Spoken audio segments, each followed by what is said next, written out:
環球大戰線深入世界最前線，我是董志喬，向全球各地的觀眾朋友問好，大家平安。馬上為您介紹這集的3位來賓，第一位是前立委蔡正元，這個喬哥好，大家好。第二位國際情勢專家賴岳謙，主持人好，觀眾朋友大家好。還有陸軍退役少將李正傑，金喬好，各位觀眾大家好。好，歡迎3位專業的來賓加入我們今天的討論。那一開始我們的第一個國際話題呢，還是要來聚焦過完馬年依舊是非常火熱的美伊話題啊。然後現在美伊跟軍武的焦點呢，美國總統川普他持續在往伊朗的方向更多的投送兵力，對伊朗實施所謂的南北合圍啊。我們看到林肯號航母打擊群為首的這個打擊群，還有3艘的飛彈驅逐艦呢，從1月底就已經開始持續部署在阿拉伯海了。緊接着第2波的福特號航母呢，也正在從希臘然後往這個伊朗的方向去做一個集結。那不只是2艘航母之外在空中戰力方面也是熱鬧的宛如是春晚包括了什麼 F-35、F-22、F-15、F-16在內，夯不啷當大概有超過100架的戰鬥機、100架的空中加油機，還有200多架的貨物機都已經在中東方向開始做集結了。所以我們看到這麼如此浩大的聲勢，現在都已經在中東的方向來做集結。孫子兵法曰，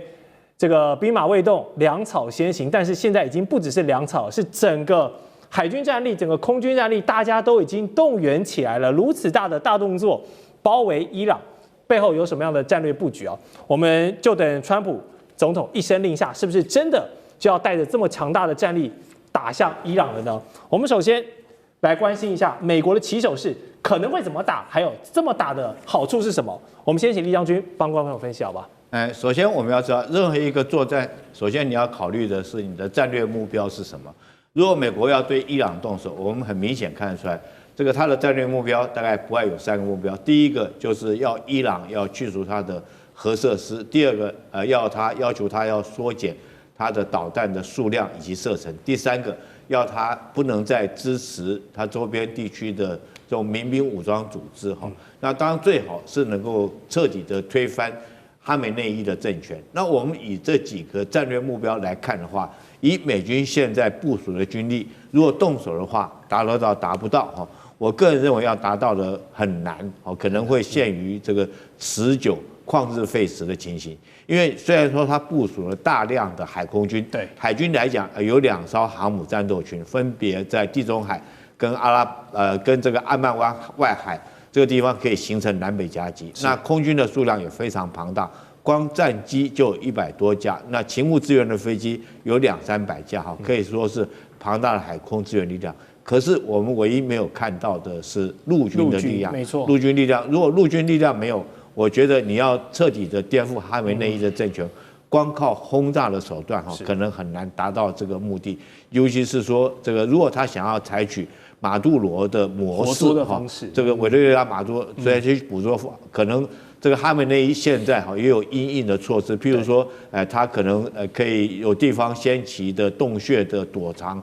或者是分散的部署，或者是情報的遮蔽跟保護，這是第一個。所以我認為說是美國要動手來講的話，可能不是如他所望的，光靠海空軍就能夠顛覆得了哈梅內伊的政權。第二個，當然有人的說法是說，可能會不會先小打再大打我覺得這是不可能的事情。可有人會說，我先小打，看可不可以用武力折服這個伊朗。這句話是誰講的呢？我覺得是川普所講的。他前2天講了一句話，他這個很納悶為什麼集結了這麼龐大的兵力，然後伊朗還沒有要投降？這很明顯，他就想要借着兵力折服這個伊朗投降。但是伊朗看得出來，如果到現在這個樣子，沒有要這個示弱的話，可能後續你除非真打，不然的話他是很難示弱的。那先小打再大打，我覺得是根本就不可能的，因為任何一個作戰講究的是事顯截短。一定是這個很短的時間之內，然後集結大批的兵力，用獅子搏兔的力量，一舉這樣徹底的這種，不管是心理上面的防禦，或者是軍事上面的力量，徹底的將它擊毀。如果你一擊沒辦法擊中的話，第2次、第3次，那當然這個日久之後就容易生變所以說《孫子兵法》有講一句話：未獨巧之久矣。你雖然說很巧妙，但是你拖很久，對你是不利的。所以我認為這一次這個美國對伊朗來講，但是有一個變數是美國總統川普在前2天他因為關稅的事情被這個大法官打臉，對，6-3的比數嘛。那大法官說他關稅這一部分來講是違反這個憲法的規定，沒錯，違憲。那你要知道，以川普的個性，他會不會說這個為了扳回在國內的顏面哈，這個冒險的用兵哈，這個就是我就是要挽回一個顏面啊，可能他在國內裡面是挽救他在國內。因為這次關稅被大法官打臉，這個聲望的低落，趁着一次的這種軍事行動挽回這個顏面，這個是不可預期的變數了。當然，可是我是認為說，就算是你川普這樣做的話，也犯了很大一個錯誤。我們《孫子兵法》也有講一句話，叫做這個將不可怒而用兵哈。這個你如果說因為你個人的情緒，你貿然用兵的話，這絕對是兵家大忌。當然，後續我們有在觀察，26號這個雙方來講還會在日內瓦再做最後一輪的談判。對，那這次談判，那這個伊朗願不願意在這方面做一些退讓，來換取和平？或者是說，美國川普會不會這個實施一次所謂導彈的攻擊，戰斧型巡弋導彈或幹嘛？利用打完一次，你知道川普他的贏學就這樣，所以他不見得要獲得最後的戰略目標，但是他只要有一次的攻擊或轟炸之後，他就可以宣說，他打贏了，打了勝仗，然後就這個後續來講就可以有一個台階可以下來。但是用這種方式，我覺得如果沒有達到你戰略上的目標，你只是一次軍事的行動，只是突然的浪費這個兵力而已，然後達不到任何的效果，那可能結果，我認為說最後的結果會不會跟去年6月份一樣？去年6月份那是美國跟以色列的戰爭，雖然說這個伊朗跟以色列的戰爭，雖然說美國後來有加入所謂5月之錘的行動，可是我們看到總共12天，雙方就互相收兵了，鳴金收兵，互相收場，代表說這場仗打不下去。那這一次的行動會不會重蹈去年的情形？然後打了一場仗之後，然後雙方就開始收兵，互相給個台階，就大家就下來了。我覺得極可能的發展是比照去年6月份那種模式。好，謝謝酈將軍的分析哦，確實啊，川普總統的很多動作，包含伊朗的回應呢，真的是可以靠《孫子兵法》裡面很多的這個兵法講解哦，來套用到這個環境裡面。不過就在美國的航母調動之際呢，我們卻觀察到了鬧出了一個笑話破口，是什麼破口呢？竟然出現在了福特號航母的廁所上。因為根據美國這個公共廣播電視台的報道哦，說這個福特號的廁所是採用真空收集、儲存跟運輸的一個系統出現了故障，那疑似是當年的這設計啊，管線太狹窄了，加上官兵們長期的高強度使用，導致這個堵塞的情況很頻傳。大家不要小看這個馬桶不通這件事情哦，廁所不能用這件事情哦，算是這個後勤上面的一級警報。所以官兵如果都不能上廁所，你還怎麼來進行遠洋作戰？都說嘛，人有3急啊，大家都需要如廁。那現在傳進這個排污系統，雖然跟大家看到火力這種掛鈎的飛彈大炮好像沒有直接的關係，但是從側面反映出了美國的後勤啊、戰備啊鬧了一個大烏龍啊。雖然聽起來有點搞笑，但是委員，你認為這個 toilet 的問題是不是可大可小？真的是很搞笑的問題啊！以前我們看過所有的文獻啦，船艦上最容易出問題的是空調系統。空調，第一次聽到馬桶出問題，這是很罕見的事情啊。那我們就要去追查它發生什麼原因哈。因為在傳統的航空母艦的這些馬桶系統的設計哈，它是分區設計的，它是一個區塊一個區塊的各自獨立的馬桶系統的。但因為福特號在設計的時候，覺得它更進步一點。對，因為分區設計的馬桶系統有什麼問題呢？第一個，它設備重疊度很高。第二個，因為設備重疊度很高，它佔的空間就比較大。那它福特號想說，尼米茲號空間佔那麼大，我把它用統一系統來做處理的話，那設備減少了，空間減少，我會騰出很多空間來做武器或別的來使用。這是福特號設計的概念。你這樣想其實也沒錯。對，而且統一的集中式的處理啦，它水比較省。比較省。好，優點講完了，我們講缺點。從2022年就發現了，因為它為了要流速快，所以它管線變得比較小，整個是全船網路化，把馬桶網路化。那哪裡阻塞你不一定知道，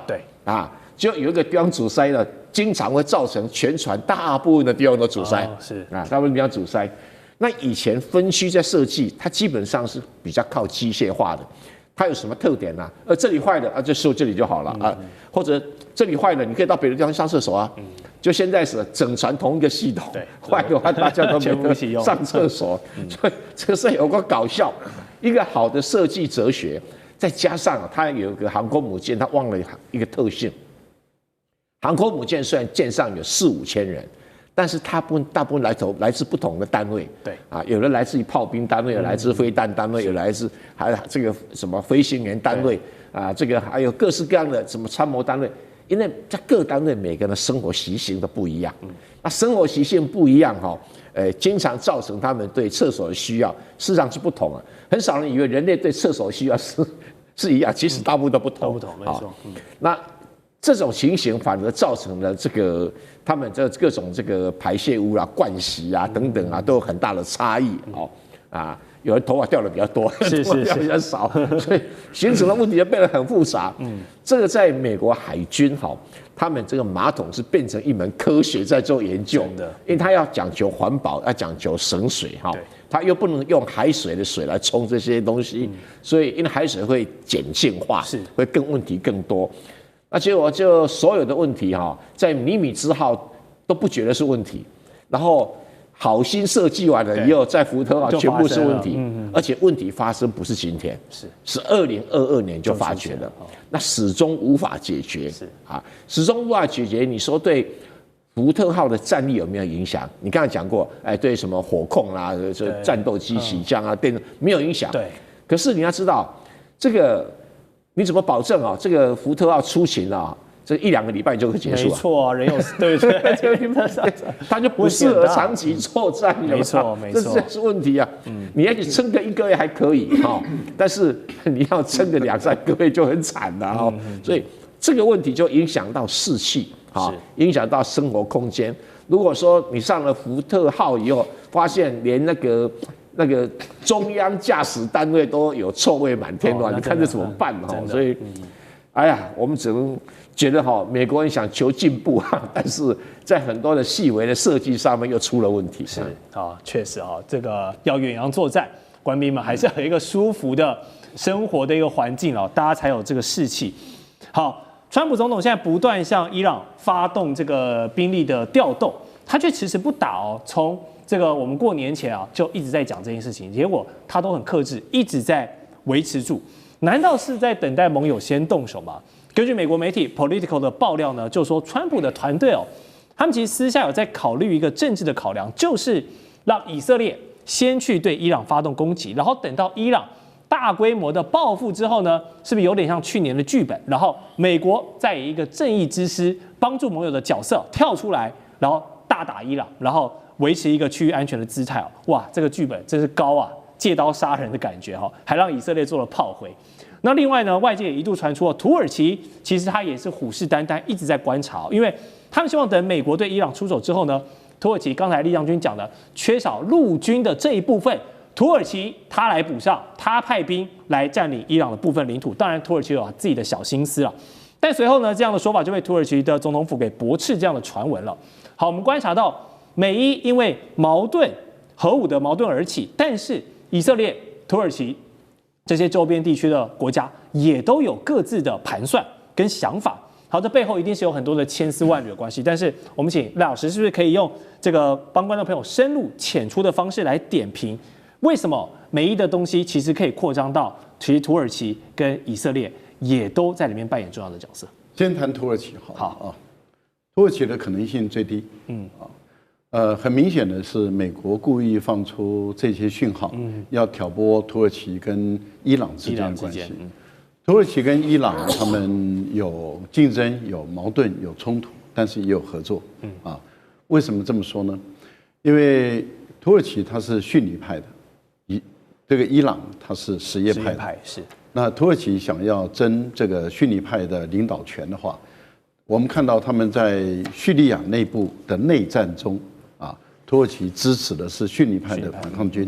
而伊朗支持的是什葉派當時的阿薩德的政權，所以彼此之間確實有過較量，有矛盾。然後在這個利比亞也是如此。利比亞當時爆發內戰的時候啊，土耳其跟伊朗所支持的派系也不同，彼此之間也在這個地方有爭奪，在高加索地區也是如此。但是問題就在於說，彼此之間的矛盾不會擴大到兩國之間的戰爭。為什麼？因為他們還是有合作的需要。是合作的需要在哪裡？第一個是在庫德族。庫德族是伊朗跟以色列跟土耳其的共同的敵人，也是敘利亞跟伊拉克的共同敌人。庫德族人大概有5000多萬人，人數不少。可是他剛好一方面是在這個土耳其的南部的土地上，然後在伊朗的西北部的土地上，在伊拉克跟敘利亞的土地盤踞在那個地方。那庫德族本身就形成了土耳其必須要跟伊朗合作，來共同壓制這個庫德族的發展，不然的話，庫德族在土耳其被追剿，他往伊朗這個地方跑或者庇護的話，那這個對於土耳其後面就很難說了啊。所以我覺得在這個部分裡面有合作。第二個合作的地方是在經濟貿易，尤其是伊朗的能源經濟需求，還有交通管道，它事實上貿易線啊，尤其是中國大陸目前在打通的中亞到中東到伊朗，然後再進入土耳其的這條線，那對土耳其來講是一個非常重大的貿易線，所以他們彼此在經濟上有合作。那你想有競爭有合作，怎麼可能會爆發到直接的爆發衝突？而且在戰爭一開始的時候，這就是說美國開始要對伊朗採取動作的時候，土耳其是第一個跳出來，而且它是北大西洋公約的美國的盟國，對，他跳出來反對美國對伊朗動手，這是第一個。第二個，不准美國使用美國在土耳其的軍事基地，那我都連你的軍事基地都不可能給你使用了，我怎麼可能去率先打這個伊朗？很明顯的，這個就是美國的智庫故意在放話，挑撥土耳其跟伊朗之間關係。所以我覺得應該把土耳其排除在外。那以色列倒是有可能，以色列如果他是先發制人去攻擊伊朗的話，伊朗就變成是被迫自我防衛去攻擊以色列。這個時候改變的戰爭的態勢就已經不再是什葉派對於以色列了，而是遜尼派跟什葉派會站在一起對付以色列。至少遜尼派不會支持美國，那麼對於伊朗動手，所以這個可能性也不高。更何況，事實上是美國在制止以色列對於這個伊朗動手，怎麼會變成是伊朗對於以色列對伊朗動手？因為以色列的內塔尼亞胡是一直想對伊朗動手，沒錯，是美國川普一直不讓他動手，所以你可以看到這樣的一種態勢，很明顯的就是有人在挑撥中東地區的混亂。那大家在問的是，美國為什麼到現在不動手？今天26號，那是我們台灣的時間，歐洲大概是在晚上已經到傍晚了。傍晚的時候，他們的談判正式開始，沒錯。那川普他維持高壓的姿態，事實上是希望採用極限施壓的方法，希望說，到時候你伊朗是不是在談判中你能夠讓步？那伊朗事實上他也擺明他願意讓步了，也就是說他在核武這個部分、濃縮鈾這個部分，他願意稀釋，但問題就在於稀釋到什麼程度，而且如何被有效監督，這個是談判中的難題嘛。但是如果伊朗說他放棄核武，這也符合中國大陸的那個核不擴散的原則。大陸在這個部分來幫伊朗，我覺得可能性就拉高了，而且有正當性。那也讓美國有台階可以下。所以我個人覺得，我們看到在這個談判的過程裡面，像美國他應以色列的要求，對於導彈那麼提出他的建議案的時候，伊朗沒有打開，把這個建議案原封不動的退回，意思也就這個不在議程內。但是為什麼還沒有開打？那就是代表在核武這個部分才是川普他本身的核心的議題，導彈只是滿足這個內塔尼亞胡的要求而已，所以只是一個虛應故事。那當伊朗整個退回去的時候，並沒有因為這樣而這個美伊的談判就破裂了，就終止了，沒有。這代表美國川普還是希望用外交手段來解決跟伊朗的問題。是，好，這個美伊的關鍵這樣談判有任何的風吹草動跟進展呢？我們環球大戰線也會隨時跟觀眾朋友來幫忙大家緊盯跟分析的。好，稍後回來我們要繼續探討的是航母的話題哦，焦點要轉到解放軍這邊來看福建艦的超級電容技術有多厲害。另外就是中德的外交現在重新手牽手，雙方有沒有機會展開另一波的蜜月期呢？我們待會回來告訴你。地緣政治、美中之爭、戰略價值、強權崛起、小國生存，現在與未來洞悉事件走向，掌握世界脈動，全球觀點盡在環球大戰線。好，今天節目的第二趴，我們繼續要聊的是軍武的話題哦。來看到呢，中國央視的軍事頻道在農曆新年期間特別做了一個報道，主角是誰？就是展現了解放軍第4艘的航母福建艦，希望它在馬年呢能夠彰顯一馬當先的奮進姿態哦。那這個節目裡面介紹了很多東西啊，當然重點是擺在了福建艦的電磁彈射技術，因為認為標示着中國航母的一個技術里程碑。福建艦呢是目前全球第一個現役的常規動力的航母，它具備這個電磁彈射系統，裡面有很多的學問，採用所謂的超級電容儲能技術，它的充電時間短，還可以獨立承受這個脈衝負荷，然後避免衝擊到主機的動力系統等等，裡面有很多的技術細節啊。那目前是獨步全球的，那也可以反映出了中國目前在做電池產業的領先地位。好，說到這個電啊，感覺是2026年的一個重點。大家發展 AI 離不開背後的基建跟電網，發展軍武呢，航母也離不開對於電容、對於電磁彈射的一些技術。所以想問一下賴老師，是不是2026年感覺不管是從經濟、科技到軍事，誰能做好電，誰就是贏家？當然是啊，因為 AI 需要電，機器人需要電，AI 要用在這個商業上，要用在聊天機器人，要用在工業生產智能上，它都需要電然後我們都知道 AI 的使用量越大的話，電的需要量就越大。是，所以誰最能夠把電能夠做得便宜、穩定、乾淨，而且充沛，這個是絕對是佔有絕對的優勢。目前來講，大陸在這個部分遙遙領先美國，美國能不能追得上，我們一個保持疑問的一個態度。更何況我們都知道，新能源車也是需要用電，而且要用電池。所以談到電池這個部分的時候，其實大家就會知道中國的航母的發展。美國的航母發展，大家都看得到，從這個核動力開始。可是它要彈射的時候，剛開始它是採用的是蒸汽彈射。蒸汽彈射，它的程序是這樣：核動力航母、蒸汽彈射，然後再來才發展到這個電磁彈射這樣的一個過程。所以當中國大陸要造一個彈射器的時候，美國的判斷都認為說，第一個，你一定是蒸汽，不會是電池，因為你不可能直接一步到位到電池，他們絕對不可能。第二個，他們認為你的常規動力要蒸汽彈射可能都做不到，對，更何況電磁彈射，你絕對不可能。所以當時歐美的國家都認為中國大陸釋放出一個訊息，說可能要一步到位的時候，每個人都在笑那我記得中國大陸的有關於電磁彈射的一個院士張院士他本身他就強調中國可以做得到。哇，那時候歐美人都在笑，你在說大話，你根本不可能。但是事實上，當時中國有2個技術，事實上是歐美沒有注意到的。第一個是中國的配電能力，我想我們這個蔡委員他本身也是這方面工程界他的專業也在這個地方，他也知道電容、電量、配電事實上是一個非常重要的技術。我們都知道一個最好的配電工，他事實上是非常珍貴的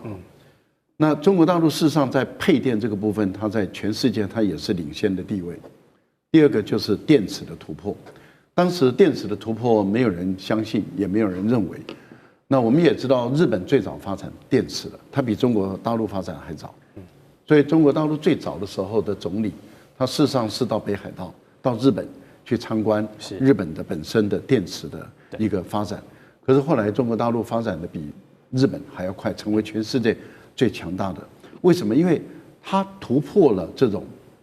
脈衝的一個限制，也就是說，它能夠在最短的時間內把電蓄能。在最短的時間內把放電的功率拉到最大。那當它突破了這個關鍵的核心技術的時候，它就解決了它的電磁彈射的問題，也解決了電磁炮的問題了。也就是說，事實上，當它解決了這個問題的時候，它這個列為最高的機密，根本不可能讓你知道。那當它開始第一次的彈射成功的時候，美國人都在想他怎麼做到的？怎麼可能？常規動力怎麼可能用？對這麼大的這個儲電量，然後要這麼大的放電，而且他們認為你的儲電到放電，你第一架跟第二架的間隔距離一定很長。結果中國大陸的福建艦告訴你說，它可以在最短的時間內幾乎達到美國的核動力的標準，就是一架一架傳出去。沒錯。那在這個情形下的時候，就證明了中國大陸的這個部分裡面，事實上它是領先的地位。那這個可以用在哪裡呢？它現在是軍規，成本高嘛。可是，一旦它降規一點，用在商務上，那它的未來的電動車的發展就更可怕了。所以我們可以看到，中國大陸在電動車這個部分，它的儲電的時間，就蓄電的時間越來越短。我覺得跟軍方的突破是有關係的。好，說到這個超級電容的儲能技術哦，一位中國的軍事專家叫做張軍社，他就做了一個分析，指出剛才賴老師講的，大家都不信福建艦可以跳過蒸汽彈射，直接一步到位做到電磁彈射。那實現這個跨越式的發展核心呢，其實就是運用好了中壓直流綜合電力系統。他進一步解釋呢，說這套系統呢的能量轉換效率很高啊，所以能夠直接驅動電磁彈射的軌道，省去後面很多這種機械啊能量轉換的環節，並且它的結構很簡單，所以故障率呢也有很明顯的降低。好，裡面有非常多這個場面的描述哦，如果大家沒有走進到這個航空母艦的內部看呢，只能用想象的，比較難理解。但我們如果回歸到原理的層面，讓大家能夠簡單明了聽懂這個中壓直流綜合電力系統的獨到之處，我們就要麻煩這部分是專家的委員。中國大陸今天之所以能夠這麼成功，你就注意一件事情，全世界只有中國大陸有懸浮高速鐵路啊，是，听懂了哈？是。那麼大的車子懸浮在軌道上，原來是德國西門子，可是改善中國改善出來的，沒錯。就是因為有這個技術做墊底，今天中國大陸才會那麼成功。我跟大家簡單解釋一下，不管是常規動力和核動力哈，它都是在燒開水形成蒸汽，由蒸汽推動蒸汽渦輪，那蒸汽渦輪就會旋轉了。那就美國的福特號的話，是蒸汽渦輪以後，它會拉一個所謂的轉動軸，跟汽車轉動軸一樣，拉到最後面去推動螺旋槳。那另外旁邊會裝一部發電機，由蒸汽渦輪帶動發電機，由這個發電機去做什麼？去產生各種電。但是美國習慣上的用是中壓直交流電。什麼叫中壓呢？大概就是1000伏特以上，一直到35000伏特以下，這個電壓叫做中壓。那習慣上我們船艦上都是用2萬伏特的，比較常見哦。這個2萬伏特的交流電跟直流電有什麼差別呢？第一個，直流電它是最有效率的，可是它很難管理。為什麼很難管理？直流電不像交流電，要開就開，要關就關。它的這個動力系統的所謂的聽話程度比較笨，所以你看看那個中國大陸從那個新疆送電送到上海，是這個主幹線是用超高壓來運，可是它是直流電。直流電的缺點就是它可以一端到一端，可是要分叉出去，它就經常會失去控制。是，它有這個問題，所以表示中國大陸在控制這個直流電的傳輸上面有技術性的突破。這個突破在哪裡啊？就是做半導體的功率元件做得很好，所以能夠用半導體功率元件去控制各樣的一個調節能力。那對於所謂的綜合電力系統，就是有什麼特色哈？因為我們了解到像美國的話，有個地方要用交流電，可是有個地方要變回直流電，什麼意思？因為雷達、雷射武器，還有這個電磁彈射，還有很多東西啊，都是在用直流電。雷達沒有用交流電的，一定用直流電。所以，可是又有一部分它要用交流電，廚房啦，電鍋啦，所以它就沒有成為所謂 integrate 好，就是沒有辦法整合，我們叫綜合電力系統。然後中國大陸在這邊發展出一套技術，就是說我從頭到尾就一條主幹線繞整個船一周，你每一個人都掛在這個直流電上面。可是它難在說，那我拉出去的時候我怎麼控制？啊，因為交流電是每一個瞬間就都會歸零，因為它是高，所以每個瞬間歸零。可直流電不是啊，就平平的，所以你在做開關的話，控制技術就非常的高。那現在中國大陸是由渦輪出來發電機，發電機一整流出去，全部都是直流電了。它的好處是非常的節省，是它的壞處是什麼？控制技術要很高，是那顯然的。都能夠把那個那麼重的火車懸浮起來控制，要停就停，那顯然中國大陸這方面已經很進步了，所以有這個基礎技術，因為你設計得出來，你不一定做得出來，沒錯，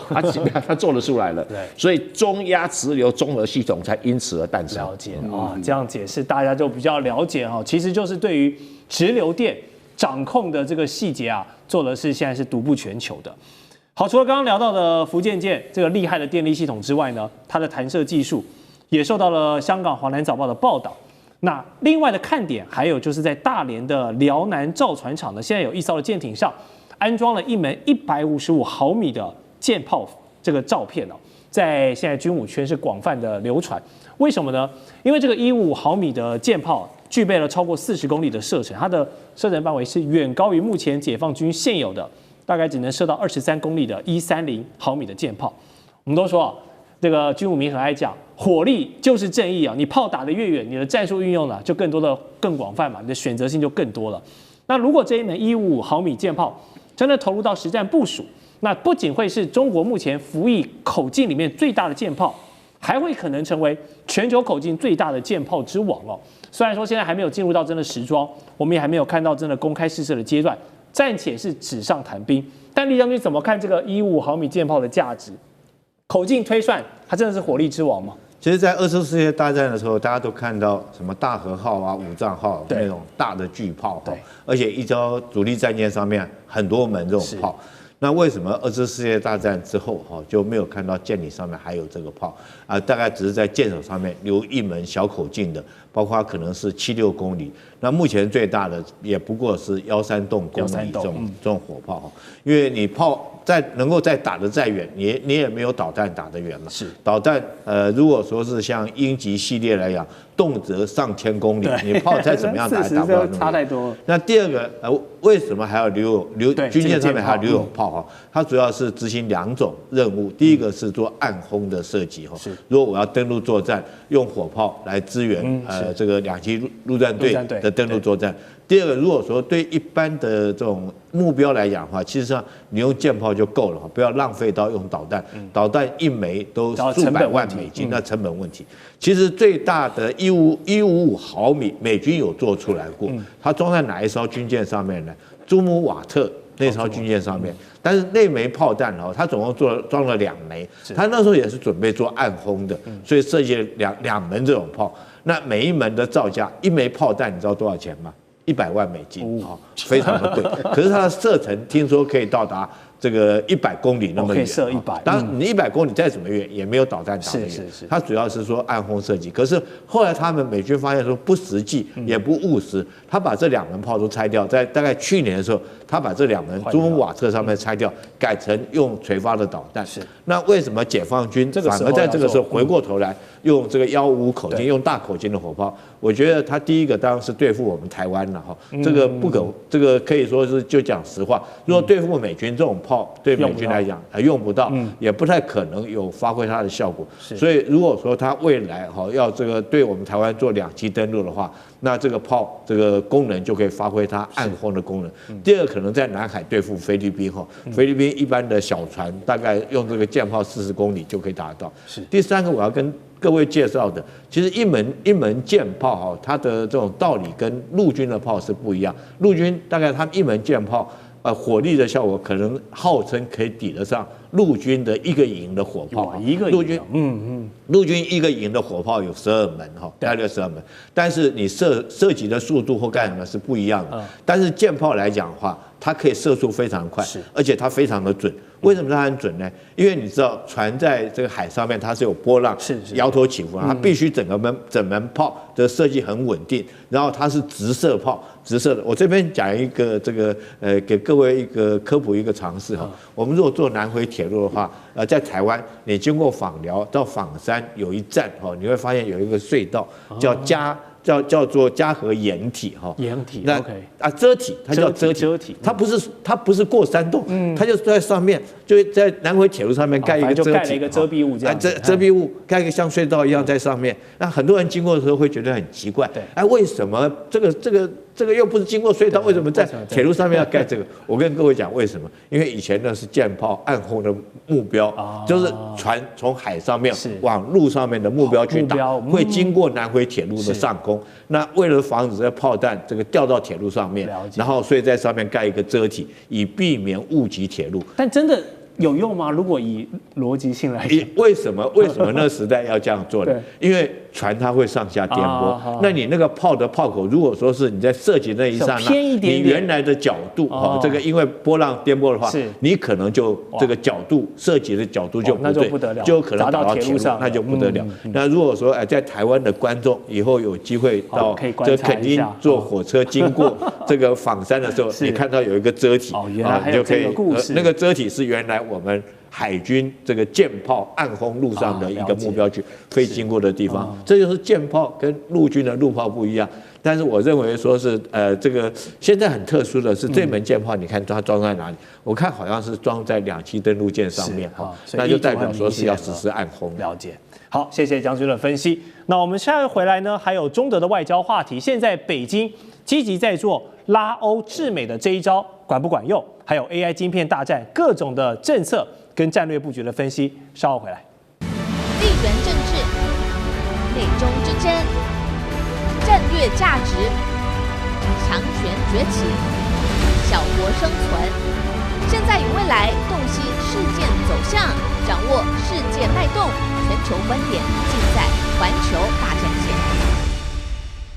好，再回到環球大戰線的節目現場。好，農曆春節的連假過完了，觀眾朋友能想到呢，年後第一個親自飛到中國大陸，然後尋求商機、開拓合作，順便拜個晚年的國家領袖，會是德國總理梅爾斯嗎？說起德國這個第一大的歐洲經濟體啊，他一直扮演歐盟的經濟火車頭。然而近年來呢，他們喊出去風險的口號，要降低對華依賴，這一招啊，可把這個德國企業給拖累慘了。2025年。德國跟中國的貿易逆差已經高達近900億歐元了，而且年增率是超過33%的。所以一句話概括呢，就是中國貨進了去德國，但是德國貨呢卻出不來。那梅爾斯作為國家領袖，他當然是心知肚明啊。所以去中國化這條路繼續走下去的話，是越走越窄，是一條死路，行不通。所以這一次呢，就帶着大概有30家的德國企業一起制作中國的隨行團一起訪問，來增進感情。我們來看看有哪些公司包含大家很熟悉的這個車界三巨頭 BBA、Benz、BMW 跟奧迪都在這一次的名單裡面。然後當然還有很多啦，像是拜耳、西門子，都是中國老百姓耳熟能詳，過往跟中國民間非常緊密的這些德國企業。好，我們看到現在德國在對華策略上做出了一個髮夾彎的一個政策轉向。那賴老師認為，馬年剛到嘛，那年也拜了，中德關係能不能馬上好轉？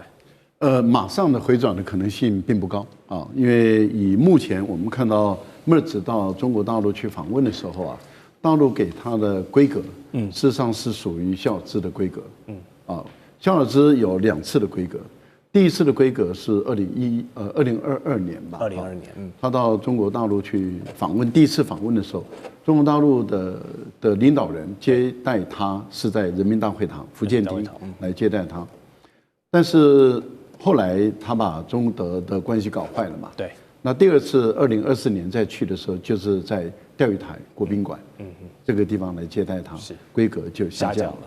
現在梅爾斯到中國大陸來訪問的時候，規格也是下降的，也就是在釣魚台的國賓館來接待他，而不是在人民大會堂的福建廳來接待他，而是由這個李強來接待嘛。好，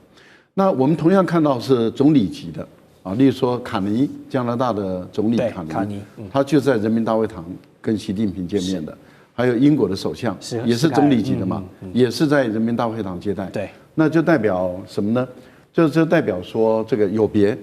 啊，就是德國、英國跟這個加拿大是有別的。那為什麼？對，門檻有別，為什麼有別？一個是因為卡尼跟這個英國的首相要去中國之前的時候啊，沒有再擺出一個姿態，是啊，擺出一個教師爺的姿態，然後對中國大陸的事情指指點點。但是默茨不是哦，默茨的姿態擺得很高啊，說人權的問題要談，南海的問題要談，台海的問題要談。好，這個都是我哪邊討厭你吃哪邊，那可以啊。你來的時候，你可以看到它的規格就降等了啊，所以在釣魚台的規格，這代表什麼？代表中德的關係沒有大突破。是，那為什麼沒有大突破？那因此習近平提出了3個希望，3個希望，那就看你做得到做不到。你如果正面的回應有做到，滿足中國大陸的3個希望，那我覺得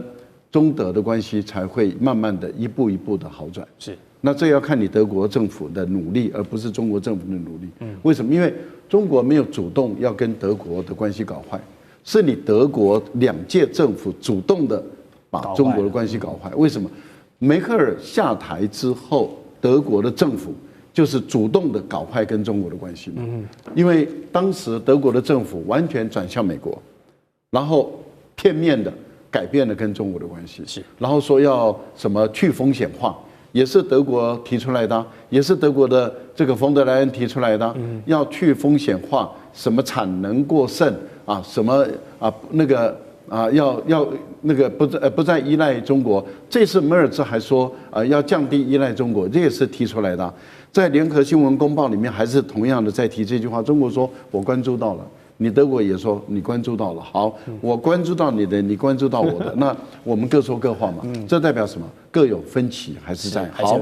那我們要問一個問題啦。你說 BBA 賣不動，那是誰的錯？是你的錯，不是我的錯啊。你為什麼賣不動？本來中國有很多的大汽車廠，它是跟德國的Benz是合作的，合作做電動車的，而且當時的股份是各50%，中國沒有占你便宜，是誰撤資的？是德國撤資。你自己撤資，後來你的電動車自己發展不起來，中國發展起來了，你來怪中國，那不是笑死人的事。那更何況當中國大陸的電便宜又方便，而且這個充電站又到處都是的時候，電動車在中國形成一個風潮的時候，你還在燃氣燃油，那誰會買你的車嘛？所以我覺得是德國自己不行，還怪別人，這是第一個，不太像德國人。啊，所以我覺得從梅克爾之後的德國人都不像德國人，這第一個。第二個，我再講一個簡單的西門子好了。你說你做 ScanNet 就是做這個核磁共振的這種斷層掃描，你本來幾乎壟斷世界嘛，所以我們在台灣做一個核共振的檢查都要6、7萬了。可是中國大陸也做出來了，而且它便宜得不得了。所以在大陸的民眾做核磁共振很便宜，在台灣的是貴的不得了。大陸頂多1萬多塊台幣，台灣要6、7萬台，差6、7倍哦，差6、7倍。那大陸的民眾就比台灣人更有福啊，因為他們可以去檢查有沒有這個癌症的可能性。那你想，台灣引用的不是大陸的貨，而我們進的是西門子的貨，你當然貴嘛。可是你貴，你當然賣不動，人家賣得動，你還怪別人。我是覺得德國人有時候要長眼啊，自己要知道，你已經不再是老師了，你是學生了。是，了解。好，这賴老師剛剛我們很精闢的分析哦，透過之前卡尼跟施凱爾造訪的時候，中國大陸是以人民大會堂來接待，跟這一次施凱爾他還是保持了他那個德國骨子裡的那副傲骨哈，但是呢就要這個比較降階了。但無論如何，總之也是在川普政權造成全球的混亂之下，大家還是要跟中國做更多的密切關係。所以現在北京祭出了拉歐制美這個外交的拆解，那瞄準的第一口呢，除了是英國之外呢，還有就是歐洲的這個經濟核心體啊，就是德國。那我們看到習近平主席他就在訪問期間，他有強調說，世界正經歷自2戰結束以來的最深刻改變，那麼中德是需要加強戰略溝通，增加戰略互信的。然後呢，這個 G7 陣營裡面哦，才2026年才剛開始，我們就陸續看到了英國、加拿大、德國領袖都開始強化了跟中國的關係。那就連川習會，美國這個對抗中國最大的一個主體，都有可能在4月來促成兩國的元首來會面。所以2026年這股訪中的趨勢，感覺是銳不可擋的，大家都要在做的事情。蔡委員怎麼解讀？在拜登時代，為什麼憑借美國一國之力看起來好像壓着中國打？為什麼？其實不是美國多強大，因為美國的 GDP 比中國好吧，就算你是這個30兆對20兆吧，也還好嘛哈。是。可是因為它加上了什麼？英加德法澳，是。這主要是這5個國家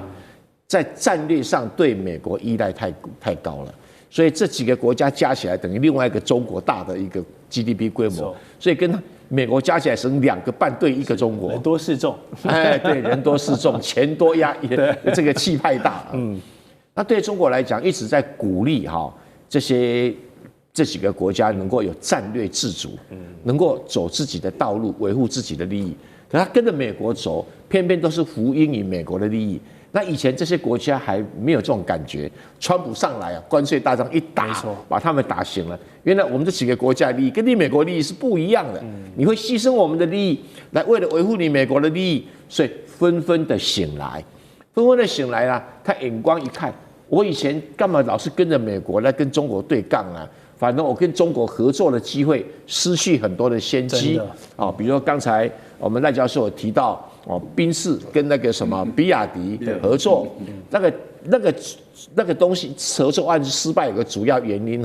就是因為美國人說你們合作電動汽車要賣到美國來，必須賣最高檔的，低檔的我們不給你進口，所以他們就搞了一個叫騰勢，是最高檔的車子，就貴到沒有完全賣不動，即使掛上賓士的牌子也掛不動，那就只好收攤子了。所以比亞迪把它拿回去做比較中低價位的車子，這樣才成功的。那我們要問一個問題就更簡單啦，那為什麼跑到中國來？就是第一個，我這樣講也許不妥當，可事實上，第一個。來跟中國說對不起啊，也很簡單嘛，就是我過去誤會你了啦。你看這些人還有來談什麼？有來談新疆棉花嗎？有來談強迫勞動？有談種族滅絕嗎？有在談什麼西藏、什麼香港人權嗎？通通沒有啦。頂多捏的說，那黎智英怎麼樣？就其他沒啦。對，所以這一個整個是一個戰略環境的改變，是中國的耐心。加上川普的魯莽，所以這些人幡然悔悟。那中國也不計較，那加強跟他們合作。當然，合作的程度、內容可能會因地制宜啊。不過你可以看到，英國很開心回去了，對，加拿大更開心回去了，那德國也還算開心回去了，至少跨出第一步啊。對，是這樣的。對，一般是蠻開心的，對不對？現在就剩在一個澳洲為了一個達爾文港我看看他內心也蠻糾結，他現在被美國掐着脖子，他們搖晃那中國也不吭聲，就很有耐心去對待處理你這個，所以我是覺得今年度為什麼要造訪中國這麼樣的熱烈原因就是戰略轉向，那這個轉向能夠轉多久、轉多深、轉多大，今年是個觀察年，是今年要持續的觀察。好。那說到德國，大家都知道，過去他們這個以工業聞名而強，特別是4輪的車哇，這個男孩子都喜歡機械感。我們在座4個男生應該也都很喜歡這個德國車過去剛剛有提到 BBA、Mercedes-Benz、BMW 跟奧迪，過去說到這3個牌子都是豎起大拇指的，曾經也是中國大陸很多這些中產階級的身份標配啊。然而現在有一個最新的數據顯示，就是以 BBA 為首這一眾德國的豪車品牌，在中國市場的忠誠度已經跌破18%了。要知道，這不僅僅是數據上的一個銷售下滑，更是直接從這個汽車，應該說車啦，技術這個工業時代信仰的一個崩壞啊。當然，這也是大勢所趨因為現在的科技進步、時代更迭、大環境，你這個燃油引擎已經是慢慢的走向末期了嘛。這也是過去德國守護了100年的工業皇冠。那強如 BBA 也是難抵現在新能源車、電動化跟智能化這個中國大軍、中國車的這個狂潮的進入所以進入到馬達加電池的時代，還有智慧座艙，中國車廠既有技術專利權，又有市場話語權。雖然梅爾茨這一次來中國是希望改善雙方的關係，但是如果連車的生意都搞不定 ，BBA 還是賣不進去，比亞迪繼續在歐洲市場大殺四方的話，這兩國的貿易逆差有辦法解決嗎？我覺得短期之內可能看不到解決哈。我們就以去年2025年中德兩國的貿易的一個金額跟大家做一個說明。中国對德國出口的金額是1712億歐元哈，1712，這個年增4%這麼多哈。是，但是反觀德國對中國來講的話，它的出口只有818億哈，這個是不但沒有增，而且還衰退了將近9.3%哈。是，這衰退那麼多是10年最低的一個數字，而且其中逆差是到893億，所以那這裡面這麼大的一個貿易逆差，這麼大一個衰退，其中最重要就是車子哈，車子慘跌崩了66%，你看這個數字有多大？那為什麼這個我們經常講2BEA 了哈？對啊，這3款車子為什麼在中國現在會賣不動？而且那個第一個就是我認為中國富有了，中國有錢了，有錢以後，我有時候有些男生開車啊，不只是男生啊，有些他開什麼樣的車子是為了彰顯他的身份，就像女生她拿那個包包哈，不見得是實用，而是凸顯她的身份。對，我掛的是這個愛馬仕的，那代表我的身份到那種 label 等級。那現在中國因為有錢了，以前這個還比較，他2BEA 已經可以凸顯他的身份了。他現在來講，有一年哈，我到上海去旅遊的時候，我看到那個區哈，裡面每一部車子出來都是超跑級，都是超跑。你看啊，包括意大利的这個什麼瑪莎拉蒂啦，哈，這個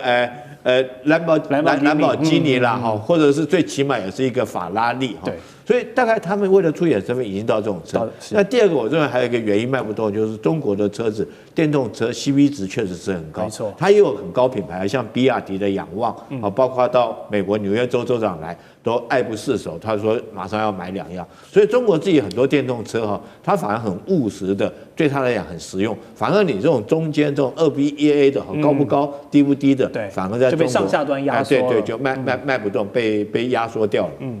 好。真的，這個大家都喜歡車哈，然後看來2026年中國的車還會有繼續帶給大家很多的驚喜。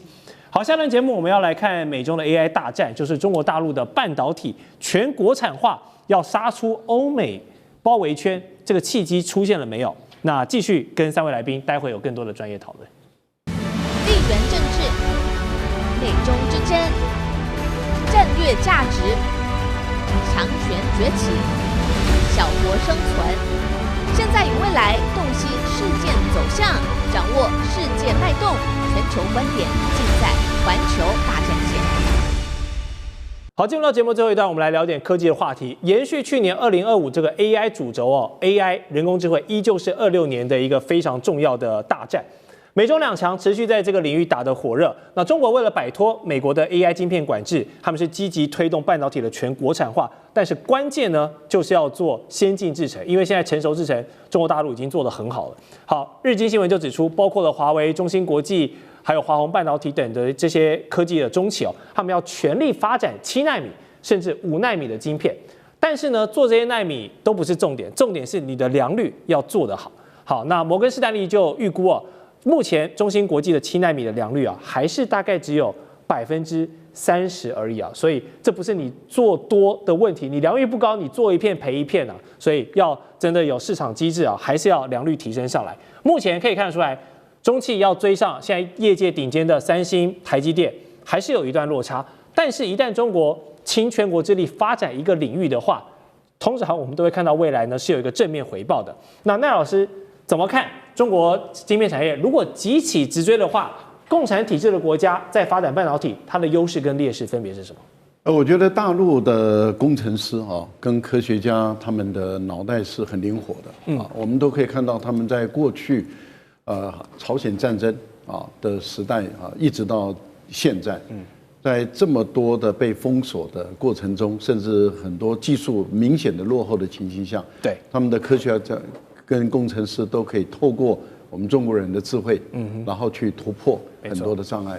在過去的戰爭也發現同樣的情況。那現在的科技的一個發展，我覺得大陸現在第一個，他們的工程師跟科學家的受的教育是高的，对，然後基礎的理論是非常的扎實。那兩岸的中國人都一樣的聰明，一樣的有智慧，而且一樣的努力認真，怎麼可能台灣做得到，大陸會做不到？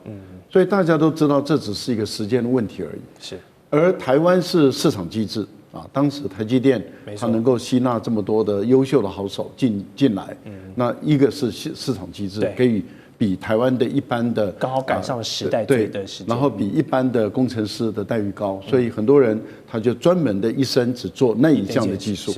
那當然他就做出來了。我認為大陸他們15計劃也列為國家的重點產業，不管是 AI 的晶片也好啊，半導體也好，那但是問題就在於大陸跟台灣又不同的地方是，台灣只能夠生產製造。但是台灣光刻機做不出來，大陸是連光刻機都要做出來。台灣光刻膠做不出來，大陸連光刻膠都要做出来。所以大陸跟美國跟所有的國家不一樣的地方是，它全面化都要自己做出來。我個人認為，當它能夠突破7奈米，當初我記得張忠謀還預估說啊，早得很了大陸，但是結果不是早得很。是它突破了，那現在你可以嘲笑說，哎呀，這個良率只有3成了，我們已經7、8成了啊。但是問題就在於，可能你認為啊，還要幾年的時間，或許更短的時間內，它又突破了。我個人是覺得，對中國大陸的估計，我們都很難說是幾年內。但是如果我們就14-5計劃的角度來看的話，他們說5年內完成了他們當初的規劃。而當他們繳成績單的時候，就都繳出來了。所以我個人認為，當他們定了15-5計劃的時候，以他們過去的潛力，我們可以推斷得出，它15-5絕對會如期完成。那您說這個奈米的問題、半導體的問題，有人估計5年內，以後可能中國大陸用白菜價打趴全世界所有的半導體廠。其實我們台灣最大的噩夢就來自於，如果一旦它突破了。那就是白菜價了。真的，這個科技的東西日新月異哦，大家領先的確認不能驕兵哦，因為真的後繼者的追趕速度是非常快的。好，現在中國為了贏下 AI 大戰，方方面面也在跟美國較勁。近期傳出呢 ，DeepSeek 很快要發布一個新的大更新版本哦 V4。值得注意的是呢，這次他們沒有按照慣例哦，把這個新一代模型先提供給美國的晶片製造商，像是輝達啦，還是 AMD、超微這些大公司哦，進行效能優化。反而是先提供給了華為在內的中國廠商，提前幾週來進行優化。這裡面就有一個很關鍵的舉動風向球了。另外就是美國也公布了另一個措施哦，就是它禁止聯邦行政機構去採購像是中芯國際、長興存儲還有長江存儲這些中國企業的晶片設備與服務，就是對中國的高科技產業進一步的做限縮。好，從這個科技巨頭的對抗，然後到政府採購都是要繼續抵制中國。中美關稅戰，我們看到目前暫時停火，因為高等法院這個違憲的關係。但是 AI 的布局，兩邊還是繼續暗潮湧動。2026年這一回合，蔡委員覺得哪一邊的勝率比較高？兩邊都勝利，沒有輸家，沒有輸家，而且輸的是第3名，以後會輸光光。就是像2個武林高手打到最後，旁邊人都已經打不下去了，只剩下他們兩個。而這2個誰打不死誰？問題有好玩在這裡哈，因為 AI 是一個產業哈，這個產業頂端呢就是大語言模型，對啊，再來是邊緣 AI，就是我們叫的 Edge AI 啊，比如說汽車啦、手機啊這種小型的 AI 啊，然後接下來就是它晶片製造，是製造跟設計。對，那台灣晶片設計還好啦，但是比如聯發科也不錯了，對，但是製造它獨步全球啊，所以我們站到一點邊。對，那再下來就是應用軟體了。那我們台灣基本應用軟體是比較遜一些，是比較弱一點。就現在因為大語言模型的發展，美國很多以前的軟體業者現在被打趴了。沒錯，因為他們發現說，我不需要買這些軟體啊，我用 AI 自己幫我找軟體出來了。是，所以這個新時代的一個改變哦，日本很多做軟體的，印度做軟體的，哇，都完蛋。歐洲做軟體的，現在一片哀嚎啊。那現在有大語言模型的只有中國跟美國有，其他沒有啦。啊，中國你 DeepSeek 也好，阿里巴巴千問也好，或者因為起步早。而剛才那個誰，那個賴教授講對啊，中國的財經官員很早就看到這樣的一個機會，那反正不管成敗如何，先押寶再說啦。所以終於押出一條路線，中國的工程師也很爭氣。所以嚴格上來講，剛才那個賴教授講說，兩岸中國人都很聰明，我應該加上一個三岸中國人都很聰明，因為矽谷幾乎都中國人。OK， 可以。這一波印度人沒有跟上，日本人也沒有跟上，但韓國也沒有跟上，但是他跟上了記憶體了，對，跟上記憶體了哈。所以最後你會發現到哈，只剩下2個國家哈，拔劍四顧心茫茫。誰也殺不了誰，而且這會變成2套系統在全世界對抗，不叫內卷，叫外卷。但2個國家外卷的越厲害的話，其他國家就看要加入哪一派了。一個武當派，一個少林派，不是，只能當副手。OK， 好，這個說啊 ，AI 井噴的時代真的是一個關鍵角色。剛蔡委員跟我們提到很多，從這個大語言，然後到軟體，到周邊各種。那台灣的角色呢？我們在代工這一塊，算是目前有台積電，還有很多像力積電等等哦，我們有抓住一個大頭。那無論是現在挖礦的，還是賣鏟子，都離不開台積電的晶圓代工嘛。那想當然爾，在美中這個角力之下，台積電也會是一個重點。所以根據《紐約時報》的報道，川普在去年上任的時候，他就有跟黃仁勳這位 CEO 說過呢。說他在跟習近平一談到台灣議題的時候，會感覺到對方的呼吸變得急促起來，這讓他感覺不太妙。因此他要求黃仁勳呢要想辦法把這個晶片的供應鏈移回到美國本土來生產，就是因為川普認為呢，這些全球的高端晶片生產地如果都重壓在台灣這一處，那風險真的是太高了。之後我們也陸續看到了，不管是對等關稅啦、台積電加碼在美設廠啦，還是經貿投資牽動、軍事採購等等，這一連串操作。目的呢，就是台積電切割到更多去美國，切越多越好，這就是川普最終的目的。所以預計4月份可能會登場的川習會，將軍，你覺得這個不管是晶片戰略還是台海議題啊，一個繞不開的談判主題就是台積電嗎？當然就是台積電了。其實這個是 AI 算力哈，代表國家的戰力哈。那其實，在川普1.0的時候，他就已經知道了哈。但是在拜登時代的時候，拜登還比較老實一點，他是希望扶持自己美國的這種 Intel 產業哈，所以他投資了500億美元啊，通過一個法案叫做這晶片科學法哈，希望借着500億美元來提振這個美國自己的晶片產業。但是沒想到哈，這個做了多少年之後，後來還是失敗了，因為美國第一個它的製程它沒有辦法達到先進的製程，第二個它的成本過高哈。所以美國有很多的企業來講的話，他是不願意買美國自己生產的晶片。對，所以在這種狀況下，當這個川普2.0版出來的時候，他就用搶的方式，硬把台灣的台積電搶到美國去，因為他認為說，一旦如果說台海之間發生危機的話，那晶片代表國家的戰力，所以他就用硬搶的方式。那魯特尼特也特別講哦，他希望有40%的晶片在美國生產。可是美國可不可以做得到呢？我覺得晶片哈是一個技術。